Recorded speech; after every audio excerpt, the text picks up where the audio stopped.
Hello friends, आज के इस वीडियो में हम जानने वाले हैं आरसीसीबी क्या होती है और ये कैसे काम करती है। आरसीसीबी की फुल फॉर्म होती है रेजिस्टर करंट सर्किट ब्रेकर। यह एक सेफ्टी डिवाइस है। इसको हिंदी में बोलते हैं अवशिष्ट धारा सर्किट ब्रेकर। यह सामान्यतः सर्किट ब्रेकर के रूप में भी काम में लिया जाता है और ये एक सुरक्षा का उपकरण है जो लीकेज करंट का पता लगने पर तुरंत बिजली की सप्लाई को कट कर देता है, जिसके परिणाम स्वरूप हमें बिजली का झटका नहीं लगता है। इस वीडियो में हम जानेंगे कि आरसीसीबी का पर्पज़ क्या है, क्यों हम अपने घरों में सर्किट में ये 2 से 3 हज़ार रुपये की डिवाइस को लगाते हैं। उसके बाद हम जानेंगे कि ये काम कैसे करती है, आरसीसीबी कैसे ट्रिप कर जाती है जब किसी को भी शॉक लगता है। उसके बाद हम जानेंगे कि आरसीसीबी के इंटरनल जो सर्किट है वो कैसे काम करता है, ये कैसे ट्रिप करती है। उसके इंटरनल कंपोनेंट के बारे में हम जानेंगे। उसके बाद हम जानेंगे कि आरसीसीबी की टेस्टिंग हम कितने तरीक़ों से कर सकते हैं, कितने तरीक़ों से हम खुद घर पे ही आरसीसीबी की टेस्टिंग कर सकते हैं। हम पता कर सकते हैं ये सही है या ख़राब है। उसके बाद हम जानेंगे कि आरसीसीबी का कनेक्शन हमें कैसे करना चाहिए, क्या मीटर के बाद पहले एमसीबी लगानी चाहिए या पहले आरसीसीबी लगानी चाहिए, इसके कनेक्शन कैसे करने चाहिए।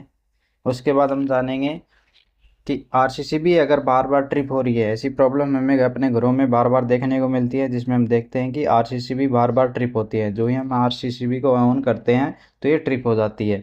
तो उसकी प्रॉब्लम को फाइंड आउट कैसे करें, इस प्रॉब्लम का पता कैसे करें, उसके बारे में हम जानेंगे। उसके बाद हम जानेंगे कि इसकी रेटिंग का पता कैसे करें, कौन सी आरसीसीबी घर के लिए सही रहेगी, इसको रीड कैसे करते हैं, इस आरसीसीबी के ऊपर जो लिखा रहता है उसका क्या मतलब है, इसकी रेटिंग कैसे डिसाइड करेंगे, वो सब हम पढ़ेंगे।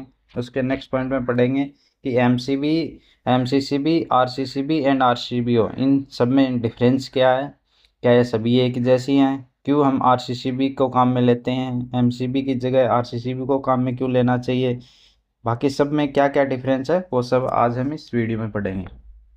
सबसे पहले हम समझेंगे कि आरसीसीबी की ज़रूरत क्यों है, इसका पर्पज़ क्या है। इसका मेन पर्पज़ ये है कि अगर इलेक्ट्रिसिटी से हमसे कोई लापरवाही हो रही है तो ये हमें इलेक्ट्रिक शॉक से प्रोटेक्ट करती है, हमें शॉक लगने से बचाती है तथा हमारे जीवन को बचा सकती है। हमें इलेक्ट्रिक शॉक से बचाती है। ये उपकरण की सेफ्टी से ज़्यादा एक इंसान की सेफ्टी के लिए बनाई गई है, इसीलिए एक सेफ्टी का डिवाइस है। आखिर इसको कैसे पता चल जाता है कि सर्किट के अंदर कहीं करंट का लीकेज हो रहा है और तथा किसी भी व्यक्ति का उसमें हाथ लगा हुआ है या किसी को इलेक्ट्रिक शॉक लगा हुआ है, तो इसी आखिर कैसे काम करती है। इसके लिए हम अपने सेकंड पॉइंट पे चलते हैं कि आखिर ये काम कैसे करती है। आरसीसीबी का मुख्य कार्य होता है कि यह सेंस करती है कि इसके फेज से जितना करंट जा रहा है क्या उतना ही करंट न्यूट्रल से वापस आ रहा है।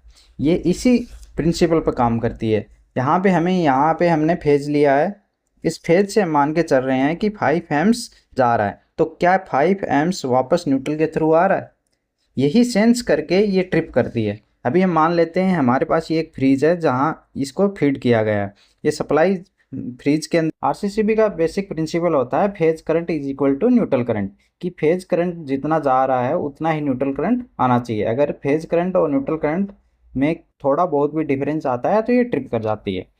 फेज करंट हम यहाँ पे मान के चल रहे हैं, इस फ्रीज को चलाने के लिए हमारे पास 5 एम्स जा रहा है, तो ये 5 एम्स न्यूट्रल के थ्रू वापस आ जाएगा। जितना फेज करंट यहाँ से जा रहा है उतना ही न्यूट्रल करंट वापस आ रहा है, तो ये सेंस करेगी कि ये इक्विपमेंट सही चल रहा है। अभी हम मान के चल रहे हैं कि इस फ्रीज के अंदर कुछ लीकेज हुआ, इस फ्रीज के अंदर लीकेज होने के कारण ये फ्रीज पूरा क्या हो गया, चार्ज कंडीशन में आ गया। ये फ्रीज चार्ज कंडीशन में आने के बाद घर का कोई चुनू अगर इसको कोई हाथ लगा देता है, ये हाथ लगाने के कारण और तथा ये ज़मीन से क्या है, ग्राउंड है, तो इसकी बॉडी में भी क्या आ जाएगा, चार्ज आ जाएगा। अब इसको कितना करंट लगेगा, इसकी कैलकुलेशन के लिए हम मान के चल रहे हैं ह्यूमन बॉडी का अगर हम रेजिस्टेंस मान लेते हैं 1000 ओम, और यहाँ पे सप्लाई कितनी है, हमारा वोल्टेज है 230 वोल्ट, तो यहाँ पे करंट कितना आ जाएगा, 230 ह्यूमन बॉडी के अंदर से कितना करंट फ्लो हो गया, 230 मिली एम्स। अब फेज के थ्रू 5 एम्स आ रहा है, लेकिन कुछ करंट का हिस्सा कहाँ चला गया, इधर ग्राउंड में चला गया, तो न्यूट्रल में 5 एम्स नहीं मिलेगा, न्यूट्रल में हमें मिलेगा 5 एम्स माइनस 230 मिली एम्स, तो हमारे पास न्यूट्रल में कितना आ गया, 4.77 एम्स।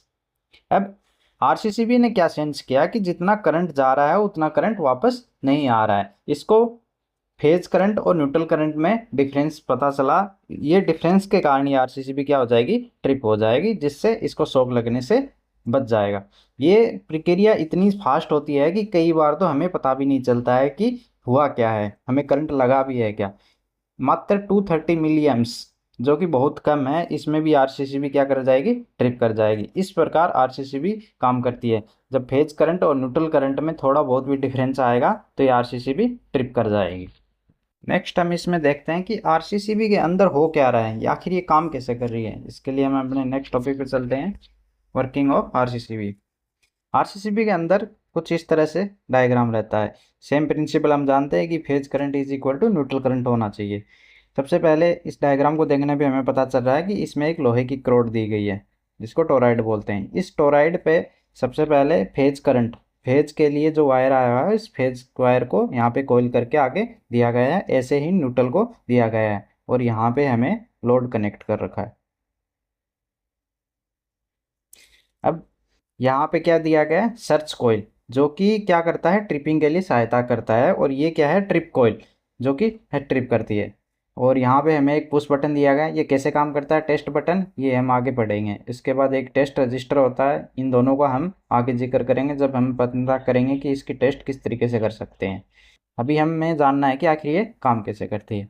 अभी होता क्या है कि जब हमारे फेज करंट आया और यहाँ लोड पे कुछ हुआ, अगर हम यहाँ पे मान के चल रहे हैं हमने जो भी इक्विपमेंट चलाया तो फेज से आया, कुछ एम्प्स आया और उतना ही करंट न्यूट्रल से वापस चला गया। यहाँ से आने वाला current phase current is equal to neutral current. इस सिचुएशन में क्या हो रहा है कि इस टोराइड में फेज करंट के कारण एक मैग्नेटिक फ्लक्स जनरेट होता है। अभी हम मान के चले ये हमारा टोराइड है, इसके में फेज करंट के कारण एक फ्लक्स जनरेट हो रहा है, उसकी डायरेक्शन हम मान लेते हैं ये। लेकिन न्यूट्रल करंट के कारण जो फ्लक्स जनरेट होगा वो ऑपोजिट डायरेक्शन में होगा, तो ये दोनों एक दूसरे को कैंसिल आउट कर देते हैं। तो इस समय क्या हो रहा है, जब phase current is equal to neutral current चल रहा है, उस टाइम पे इस टोराइड के अंदर कोई किसी भी तरह का फ्लक्स नहीं होता है। इसमें फ्लक्स का जो परिणामी मान है वो क्या हो जाता है, शून्य हो जाता है। तो इसमें किसी भी तरह का फ्लक्स नहीं रहता। लेकिन होता क्या है, जब भी किसी को यहाँ पे करंट लगता है, ऐसी सिचुएशन होती है, कुछ लीकेज हो गया या किसी को करंट लगा है, तो फेज करंट जितना आ रहा है उतना न्यूट्रल करंट नहीं जाता है। इस सिचुएशन में क्या हो जाता है, फेज करंट बड़ा हो जाता है, किससे, न्यूट्रल करंट से। जब फेज करंट का मान न्यूट्रल करंट से ज़्यादा हो गया तो इस बार क्या हो रहा है कि फेज करंट के कारण जो फ्लक्स बन रहा है वो न्यूट्रल करंट की के कारण बनने वाले फ्लक्स से क्या हो जाता है, ज़्यादा हो जाता है। तो ये दोनों में जितना डिफरेंस है, कौन सा, phase current flux minus neutral current flux, इसमें जो डिफरेंस आता है उसी को ही रेजिडुअल फ्लक्स बोलते हैं। इसी को क्या बोलते हैं, रेजिडुअल फ्लक्स, जिसको इसकी हमें परिभाषा से भी समझ में आता है। ये जो रेजिडुअल फ्लक्स है, इसके कारण इसके अंदर एक ईएमएफ इंड्यूस हो जाएगा। वो ईएमएफ किस में होगा, इस कॉइल के अंदर। इस कॉइल के अंदर इस कॉइल को एक फ्लक्स मिल गया, वो कहाँ से मिला, रेजिडुअल। जो फेज करंट फ्लक्स है और जो न्यूट्रल करंट फ्लक्स है उसमें जितना डिफरेंस आया, जो रेजिडुअल फ्लक्स जिसको हम बोल रहे हैं, उसके कारण इस कॉइल के अंदर एक ईएमएफ जनरेट होता है, एक छोटा सा वोल्टेज जनरेट हो जाता है। ये वोल्टेज कहाँ चला जाएगा, इस ट्रिप कॉइल के अंदर। ये ट्रिप कॉइल इलेक्ट्रोमैग्नेट की तरह काम करेगी तथा इस मेन कॉन्टैक्ट, दोनों फेज और न्यूट्रल के कॉन्टैक्ट को अपनी तरफ खींचेगी, जिसके कारण ये ट्रिप हो जाएगी और लोड को डिस्कनेक्ट कर देगी। तो इस प्रकार ये आरसीसीबी काम कर, इसके नाम से ही हम समझ सकते हैं रेजिडुअल करंट। रेजिडुअल करंट क्या होगा कि जितना करंट जा रहा है उतना करंट अगर नहीं आ रहा है तो उसके अंदर जितना डिफरेंस है वही क्या होता है, रेजिडुअल करंट। उसकी वजह से जो इस टोराइड के अंदर जो फ्लक्स जनरेट हो रहा है वो इसको सेंसिंग कॉइल के अंदर जाए, सेंसिंग कॉइल को फीड करेगा, जिसकी वजह से इसके अंदर एक ईएमएफ इंड्यूस होगा। ये जो ईएमएफ वोल्टेज के रूप में स्ट्रिप कॉइल के अंदर जाएगा, ये ट्रिप कॉइल इलेक्ट्रोमैग्नेट की तरह काम करेगा तथा मेन कॉन्टैक्ट को अपनी तरफ खींच लेगा, जिससे ये ट्रिप हो जाएगी और लोड को डिस्कनेक्ट कर देगी। जिससे एक जो बाहर जो भी लीकेज करंट हो रहा है या किसी को करंट लग रहा है तो वो सेव हो जाएगा। तो ये हो गई बेसिक्स ऑफ आरसीसीबी, इसके इंटरनल जो ऑर्गन्स हैं कैसे काम करते हैं। नेक्स्ट हम समझते हैं कि ये आरसीसीबी है, इसकी हम टेस्टिंग कैसे कर सकते हैं। आरसीसी की टेस्टिंग के लिए मुख्यतः 3 तरीके हैं, जिसमें press button, using bulb and using battery. जिसमें प्रेस बटन एंड यूजिंग है, इसको हम बोलते हैं ऑनलाइन टेस्ट। इसके लिए हमें सप्लाई की ज़रूरत पड़ती है।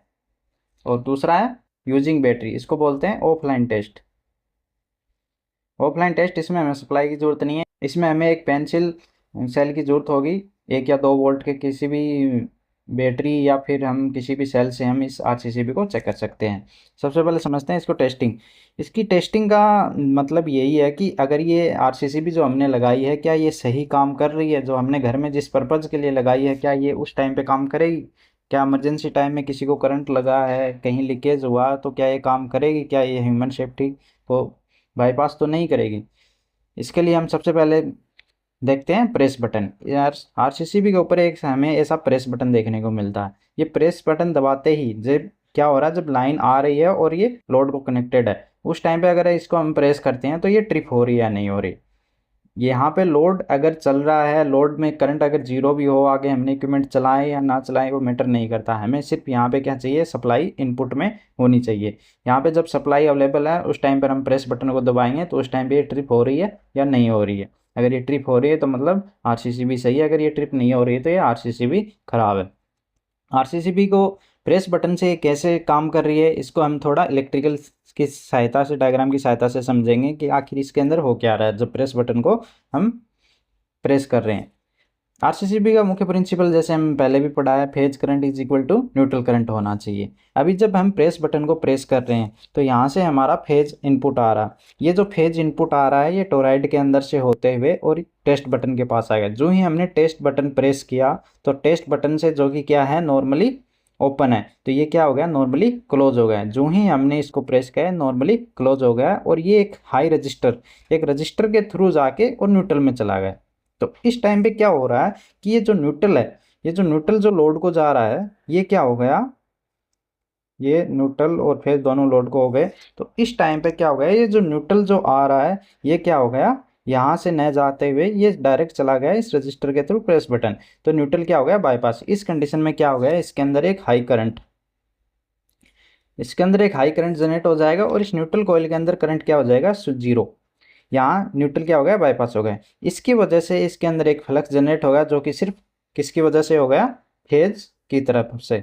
फेज की तरफ से जो फ्लक्स जनरेट हुआ उसकी वजह से सर्च कॉइल ने क्या किया, इसके अंदर सेंस किया फ्लक्स, जिसके कारण इसमें ईएमएफ इंड्यूस हुआ और ये ट्रिप कॉइल को सप्लाई देने से इलेक्ट्रोमैग्नेटिक रूप से काम करेगी तथा इस कॉन्टेक्ट को बंद कर देगी। तो ये पहला हो गया प्रेस बटन की सहायता से। दूसरा हम क्या जानेंगे, यूजिंग बल्ब।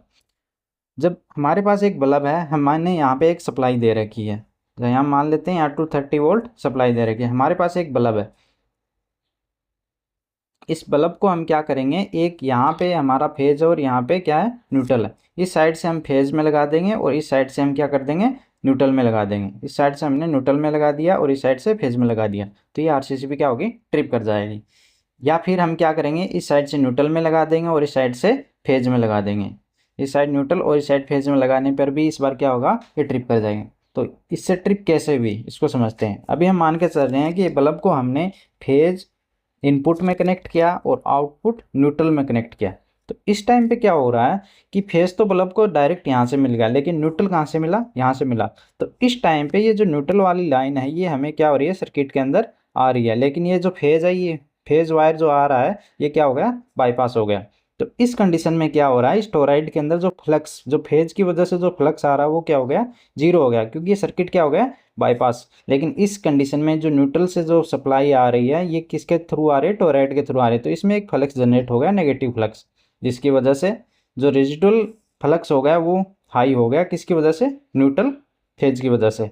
तो इस शर्त में सेम कंडीशन, सर्च कॉइल ने ये सेंस किया, इसके अंदर रेजिडुअल फ्लक्स मिला, इसके अंदर रेजिडुअल फ्लक्स मिलने की वजह से ईएमएफ जनरेट हुआ और फिर से ट्रिप कॉइल ने अपना काम किया और इसको ट्रिप करा दिया। या फिर हम क्या करेंगे, बल्ब को इस बार इस साइड इनपुट में न्यूट्रल में देंगे और आउटपुट को फेज में देंगे।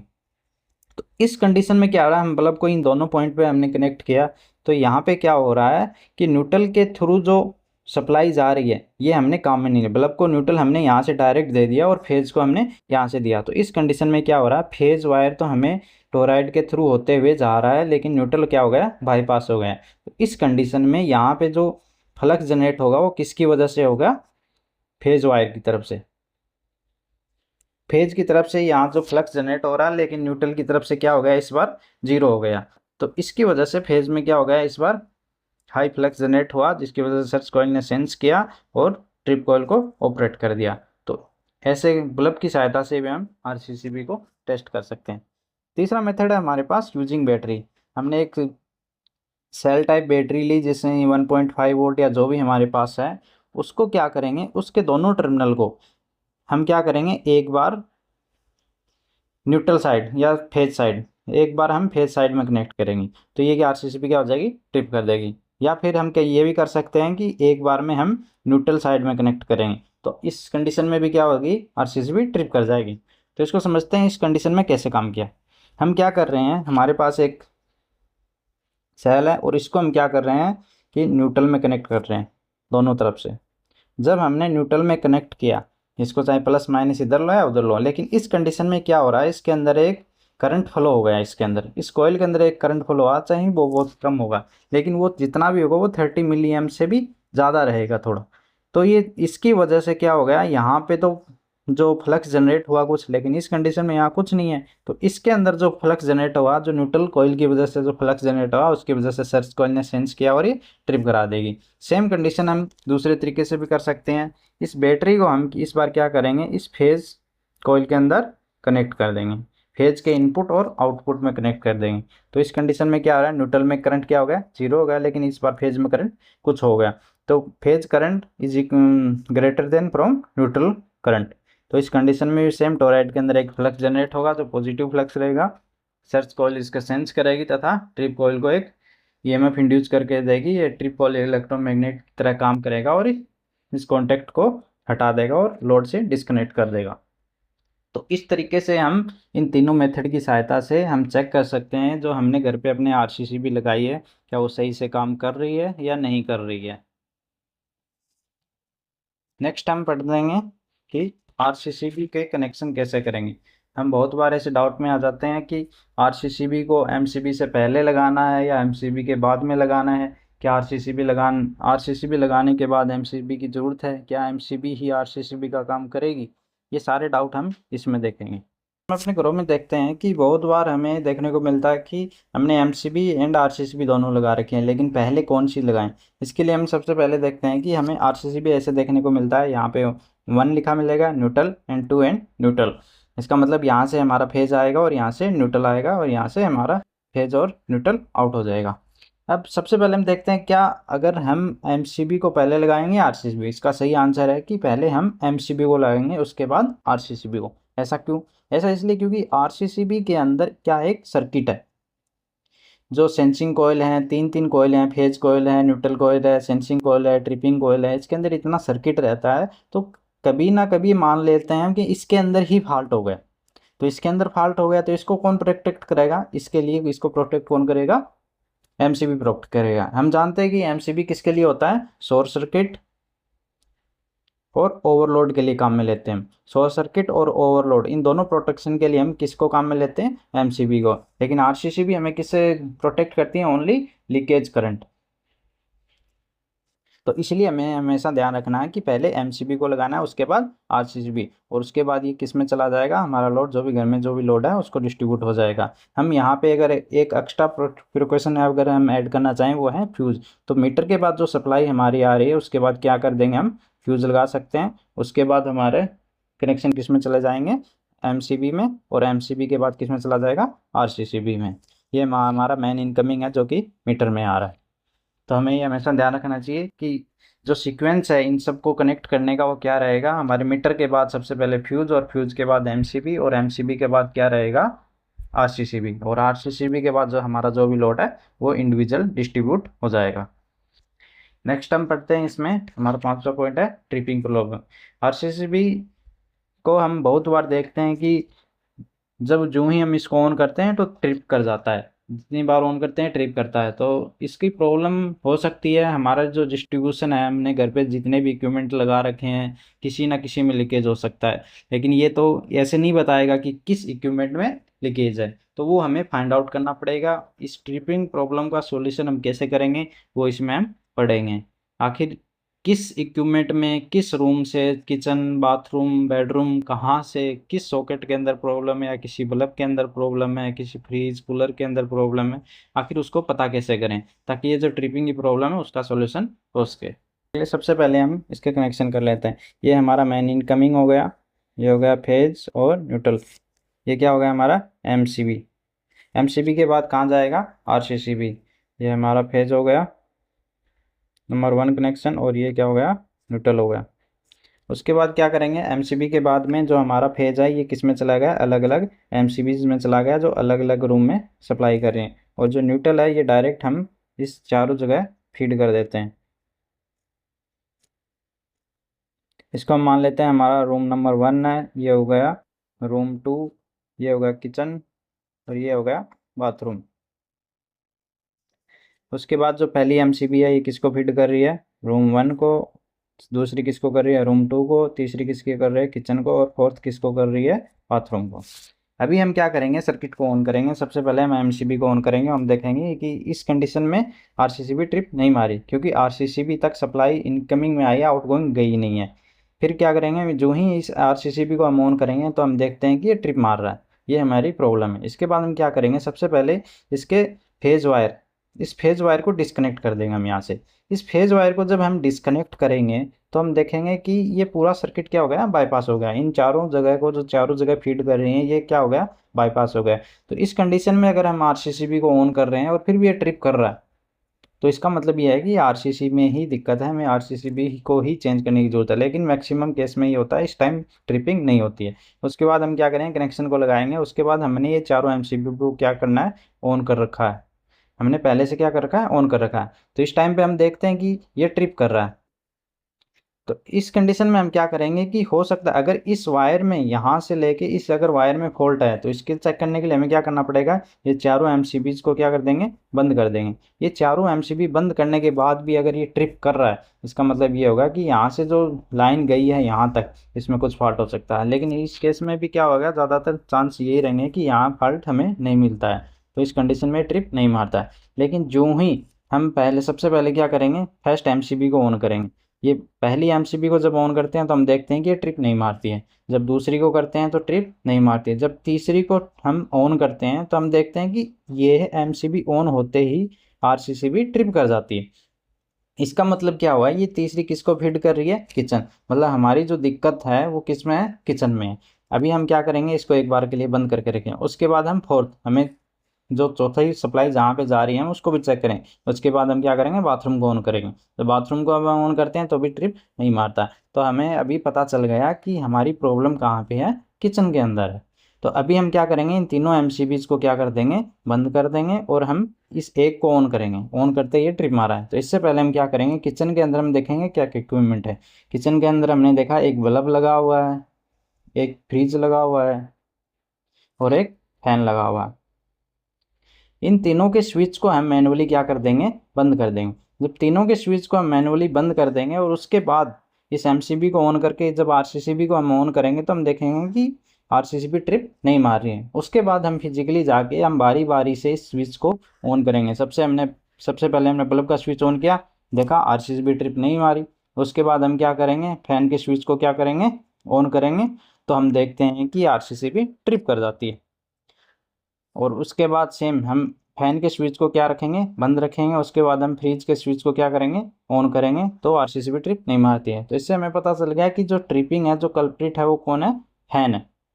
तो इस तरीके से हम फाइंड आउट कर सकते हैं कि कहाँ पे प्रॉब्लम है। ये जो फैन में प्रॉब्लम हो सकता है कि उसकी मोटर में प्रॉब्लम हो, या तो इसके जो स्विच से लेके फैन तक जो वायर गया है वो कहीं पे ग्राउंड हो रहा हो, या कहीं टच हो रहा हो इधर उधर। तो इस प्रकार से हम आरसीसीबी की ट्रिपिंग प्रॉब्लम का सॉल्यूशन कर सकते हैं। हम फाइंड आउट कर सकते हैं कि हमारे घर में किस रूम में किस इक्विपमेंट में फॉल्ट है जिसकी वजह से आरसीसीबी ट्रिप कर रही है। नेक्स्ट हम पढ़ेंगे कि इस जो आरसीसीबी है इसकी रेटिंग क्या है, हमें अपने घर में कौन सी आरसीसीबी लगानी चाहिए, उसकी रेटिंग क्या होनी चाहिए, इसके ऊपर जो लिखा हुआ है ये क्या है, इसके ऊपर जो जो मार्किंग है वो किसके लिए है, इसमें कनेक्शन कैसे करने हैं, किधर से फेज देना है, किधर से न्यूट्रल देना है। इस पे जो एम्स रेटिंग है, दो दो एम्स रेटिंग हमें देखने को मिलती है, ये किस लिए है, हमें घरों में कितने एम्स रेटिंग की आरसीसीबी लगानी चाहिए। सबसे पहले हम देखते हैं, यहाँ पे हमारा फेज हो गया, ये न्यूट्रल हो गया, इनपुट साइड ये हमारा फेज हो गया, ये न्यूट्रल हो गया, आउटपुट साइड यहाँ पे हम लोड कनेक्ट करेंगे। उसके बाद ये हमारा पुश बटन हो गया। पुश बटन यहाँ पे जो है ये इसका क्या होगा, मॉडल नंबर, इसका मॉडल नंबर हो गया। उसके बाद ये जो हमारा है ये स्विचिंग ऑन ऑफ स्विच हो गया, ट्रिपिंग स्विच। उसके बाद यहाँ हमें 2P RCCB, इससे हमें पता 2P का मतलब हो गया टू पोल। RCCB हमें 2 पोल एंड 3 पोल में दोनों में देखने को मिलती है। उसके बाद ये जो ग्रेट वाइट लिखा है ये क्या हो गया, जिस कंपनी ने इसको मैन्युफैक्चर किया, ये मैन्युफैक्चरर का नाम हो गया। उसके बाद यहाँ पे हमें एक छोटा सा सर्किट डायग्राम देखने को मिलता है, ये जो इसके अंदर जो सर्किट डायग्राम है उसको मेंशन किया गया है, सर्किट डायग्राम। उसके बाद सबसे मेन ये हमारा पुश बटन हो ही गया, पुश बटन सबसे मेन हो गया इसकी रेटिंग। ये जो रेटिंग हमें देखने को मिलती है यहाँ पे लिखा हुआ है 25 एम्प्स एंड 30 मिली एम्प्स। अब हम ये सोचेंगे कि इसके अंदर एम्प्स रेटिंग को 2 बार क्यों दिया गया है।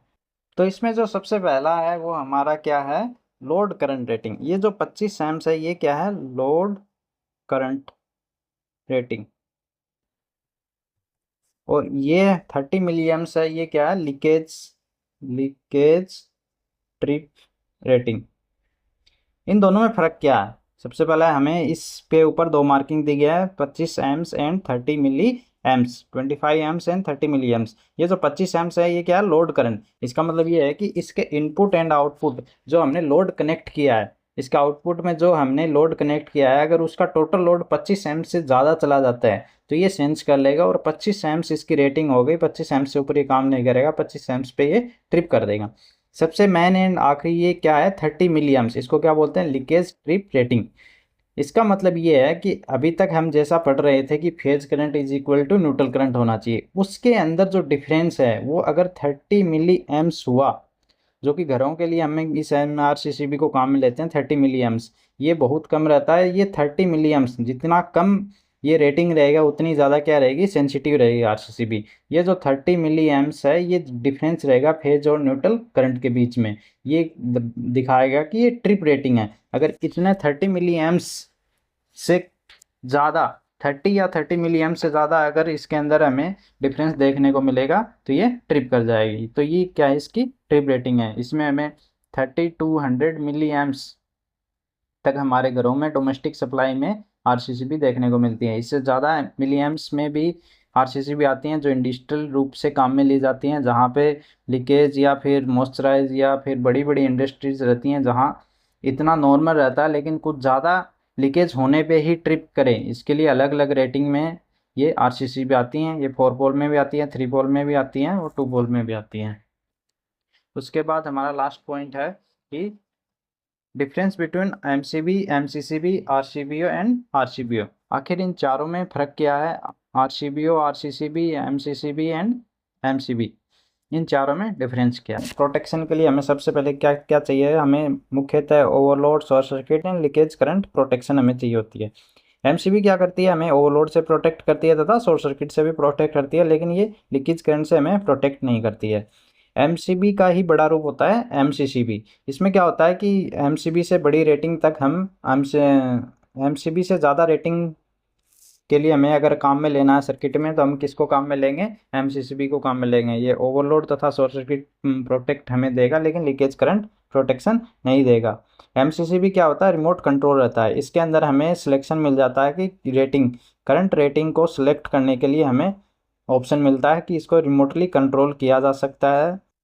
उसके बाद है RCCB हमें लीकेज करंट से तो प्रोटेक्ट कराएगा लेकिन ओवरलोड एंड शॉर्ट सर्किट से प्रोटेक्ट नहीं कर पाता है। अभी अगर हमें overload, short circuit and leakage current in तीनों से प्रोटेक्शन चाहिए तो हमें क्या लेना पड़ेगा, RCBO हमें overload, short circuit and leakage current, यानी कि MCB एंड RCCB का कंबाइंड रूप ही क्या है, RCBO। ये हमें ओवरलोड, शॉर्ट सर्किट तथा लीकेज करंट इन तीनों से प्रोटेक्ट करेगा। ये क्या होता है, ELCB अर्थ लीकेज सर्किट ब्रेकर। इसमें क्या रहेगा, ये भी लीकेज करंट, लीकेज पे ही आधारित रहता है, लेकिन इसमें क्या रहेगा, इसमें वोल्टेज का लीकेज से प्रोटेक्ट करता है हमें।